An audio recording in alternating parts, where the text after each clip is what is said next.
Tobe Myers had seen plenty of accidents in the Ethra's Hope docking bay, but he'd never thought he'd be the one underneath the wreckage. The shipment had come in late, crates stacked high, gravity loaders buzzing like angry wasps, and Tobe, ever the gentleman and hard worker, volunteered to double-check the manifest. 1 minute, he was inspecting a crate labeled fragile, medical equipment, and the next, a shuddering creak made him glance up just in time to see a massive container tipping his way. He dodged, but not fast enough. Something cracked in his side, stars burst behind his eyes, and the last thing he remembered was cursing under his breath before darkness swallowed him whole. Soft lights pricked at his eyelids. He groaned, trying to sit up, but a gentle hand pressed him back down. "Easy there, handsome," a voice purred, smooth like silk and just a touch amused. "You're in the med bay. You took a nasty hit." Blinking his eyes open, Tobe froze. Hovering over him was the most breathtaking sight he could imagine, and he had a hell of an imagination. She had the figure of a goddess, wrapped tight in a futuristic nurse's uniform that clung to every curve. Her skin was a mesmerizing shade of violet, glowing subtly under the sterile lights. Silky dark hair framed her flawless face, and her eyes, deep, sparkling pools of mischief, were locked onto his with an intensity that made his heart skip. On her head perched a small nurse's cap, tilted just enough to be more charming than official. "Name's Neo-Na," she said, flashing a dazzling smile, her fanged canines barely peeking out, in a way that made her seem more adorable than dangerous.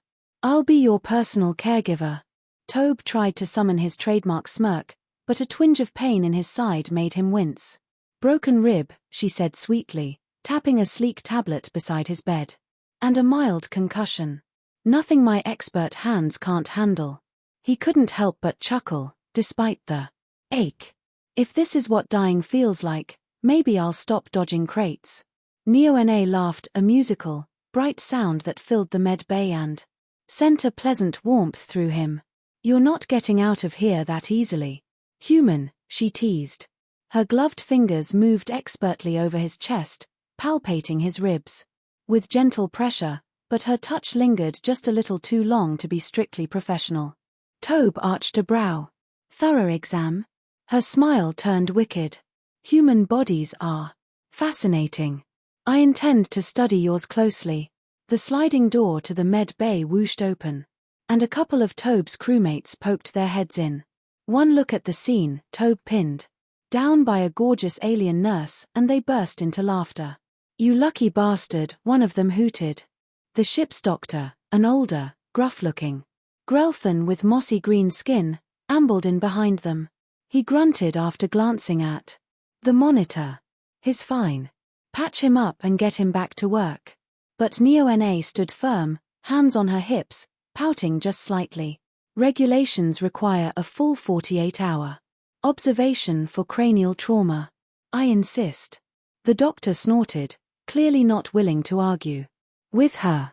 With a shrug, he turned and left. Tobe smirked up at Neo-Na.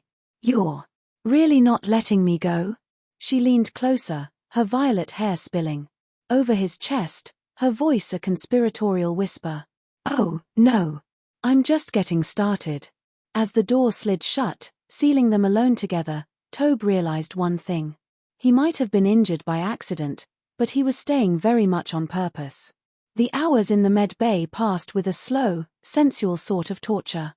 Tobe lounged against the sleek, white bedding, one arm slung lazily behind his head, while Neo-Na flitted around him like a mischievous star sprite. Every time he shifted or stretched, she was at his side, scanner in hand, fingers brushing his skin under the pretense of checking for trauma. "You're unusually tense," she murmured, running her palm slowly over his abdomen. Her touch barely grazed him, but it left trails of heat wherever she passed. "Could be the concussion," Tobe teased, voice rough. "Or maybe," Neo-Na said, leaning down until her nose almost brushed his ear. "You just like having my hands on you." He turned his head to smirk at her, but the movement brought a sharp stab to his side. He winced, and instantly, her playful mask dropped into genuine concern. She pressed her hand flat against his ribcage, her palm warm even through the thin fabric of his ship-issued undershirt. "Don't move too fast," she chided gently. "Ha!" Thumb stroked small, soothing circles just above the bruised area. "I'll try to behave, nurse," Tobe said with a wink. Neo-Na straightened up, but not before giving him a secret smile that promised absolutely anything but professional behavior. Throughout the day, she invented every excuse to keep him longer. She needed to run a full sensory response test, which suspiciously involved her sliding her hands down his arms, across his stomach, and dangerously low on his hips, noting the reactions with a far too pleased expression. When she brought out the laser mender to treat his fractured rib, she insisted he remove his shirt completely. "Medical regulations," she said.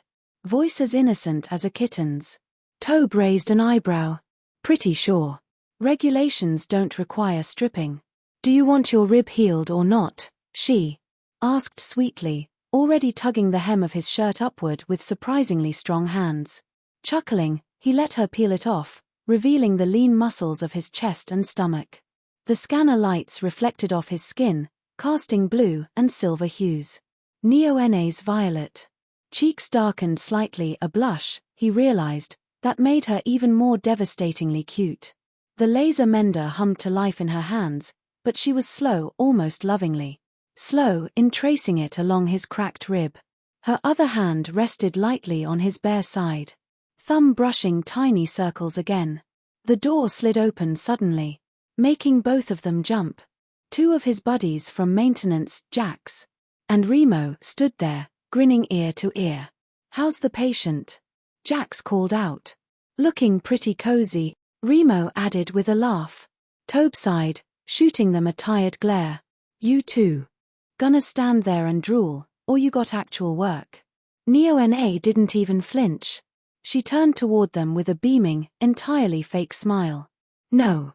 Visitors allowed. Medical orders." She pressed a button on the wall, and the door slid shut in their faces with a satisfying hiss.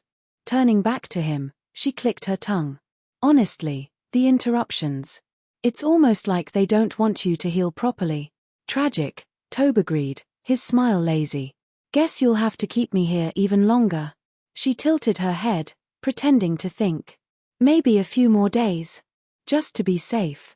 "Whatever you say, nurse." Neo-Na's eyes gleamed wickedly as she leaned in once more.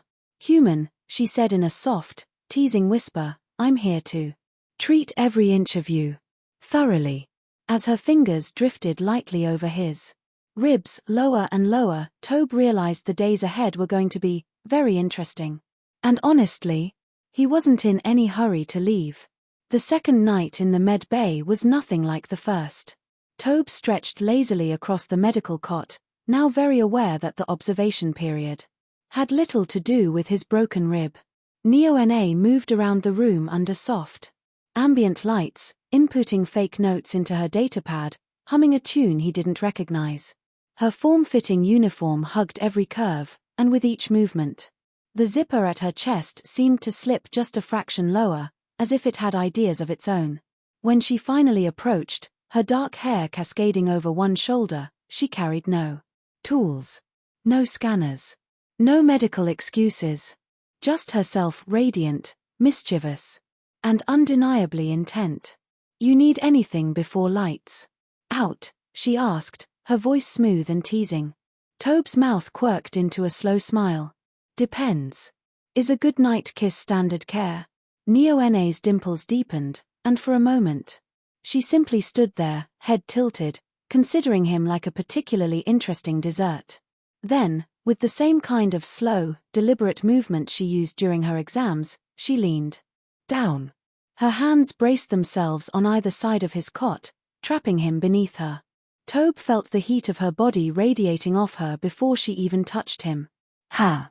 Hair fell like a curtain around their faces, and her scent, a heady, sweet-spiced mix of something almost floral, enveloped him. "I suppose," she murmured, lips grazing his ear. "It can be added to your treatment plan." Before he could reply, her mouth found his. It wasn't a gentle kiss. It was claiming, soft at first, but growing hungrier with every second. Her lips moved against his with an eagerness that stole the air from his lungs. Tobe's good hand tangled into her hair, pulling her closer, feeling the silky strands slip through his fingers. She shifted her weight, her body pressing against his, careful of his injury but not shy about the rest of him. Through the thin fabric of her uniform and his own pants, he could feel the unmistakable heat of her desire. When they finally broke apart, Neona's eyes were heavy-lidded, her cheeks flushed a deeper violet. She bit her lower lip and the sight was almost enough to undo him right there. "You taste," she whispered, voice thick with need, dangerously good. Tobe chuckled low in his throat, the sound rumbling between them. "You're not so bad yourself, nurse." She straightened reluctantly, smoothing her uniform, though her hands shook just a little. "For now," she said, mock stern, "you need rest. Healing, remember? If you keep kissing me like that," he said, half laughing, half breathless, "I'm never going to heal." Neona's giggle was sinful and sweet all at once. She pulled the blanket up over his chest, tucking him in with exaggerated care like a naughty nurse pretending at innocence. "And tomorrow," she whispered against his ear, her breath sending a shiver down his spine, "I'll check your progress thoroughly." Over the next few nights, their little checkups grew more daring. Sometimes, she climbed onto the cot beside him, legs tangling with his under the pretense of monitoring blood circulation. Other times, she straddled his lap under the excuse of a spinal alignment assessment. Each night, the kisses deepened. Each night, hands wandered farther. Her fingers teased at the waistband of his pants, her touch feather-light, but maddening. His hands roamed her body too, mapping the curves hidden by her tight uniform. It was a game, a dance of slow-burning tension, a teasing battle of wills. Neither of them really wanted to win. By the fourth night, it wasn't just about flirting anymore. It was need. And when Neona sauntered over to his bed, her smile wicked and her zipper already halfway undone, Tobe knew this time there would be no stopping. Not that he wanted to. Neona didn't even pretend to carry a datapad this time. She approached him with a slow, sinuous grace, her violet skin practically glowing under the med bay lights. Her uniform's zipper was undone halfway down her torso, framing the lush curves of her cleavage. Her hips swayed hypnotically with each step, the tightness of her outfit leaving very little to the imagination. Tobe sat up against the headboard, breathing a little harder than his broken rib probably recommended. But the ache in his side was nothing compared to the fire kindling in his gut. Neona stopped at the edge of the cot, cocking her head. "Still feeling some tension?" she teased, voice silky. He smirked. "Maybe. You planning on treating it?" Without answering, she reached for the zipper of his pants, her fingers moving with agonizing slowness.